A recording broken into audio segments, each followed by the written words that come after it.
وہ جانور جن کو قربانی میں ذبح کر سکتے ہیں: اونٹ یا اونٹنی، بیل، گائے، بھینسا اور بھینس، بکری، بکرا، دمبا، دمبی، بھیڑ، مینڈا۔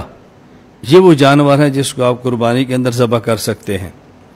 قربانی میں کوئی شخص مرغ دے اور سمجھے میں نے قربانی کر دی ہے، یہ جائز نہیں ہے۔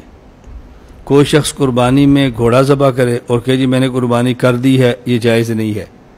تو قربانی میں گھوڑے کی قربانی نہیں، مرغ کی قربانی نہیں، ہرن کی قربانی نہیں۔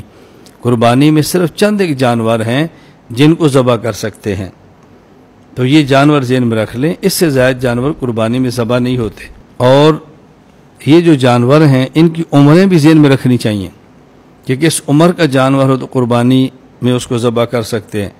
اونٹ اور اونٹنی یہ 5 سال کا ہو، 5 سال سے ایک دن بھی کم ہوگا تو اس کی قربانی جائز نہیں ہوگی۔ بیل، گائے، بھینس اور بھینسا اس کی عمر 2 سال ہو، 2 سال سے ایک دن بھی کم ہوگا تو قربانی جائز نہیں ہوگی۔ بکری، بکرا، دمبا، بھیڑ، مینڈا یہ 1 سال کا ہو تب قربانی ہوگی۔ ہاں البتہ بھیڑ، دمبا، مینڈا اگر یہ 6 ماہ کا ہو اور دیکھنے میں 1 سال کا لگے تو اس کی گنجائش موجود ہے، قربانی میں لگ جائے گا۔ اس کی وجہ کہ رسول اکرم صلی اللہ علیہ وسلم نے خود اس کی اجازت دی ہے، اس لیے جائز ہے۔ یہ وضاحت اس لیے کی ہے کہ بعض لوگ سمجھتے ہیں کہ قربانی میں دوندا یعنی 2 دانتا ہونا ضروری ہے۔ 2 دانتا علامت ہے، 2 دانتا بنیاد نہیں ہے، بنیاد عمر ہے۔ یہ ذہن نشین فرما لیں۔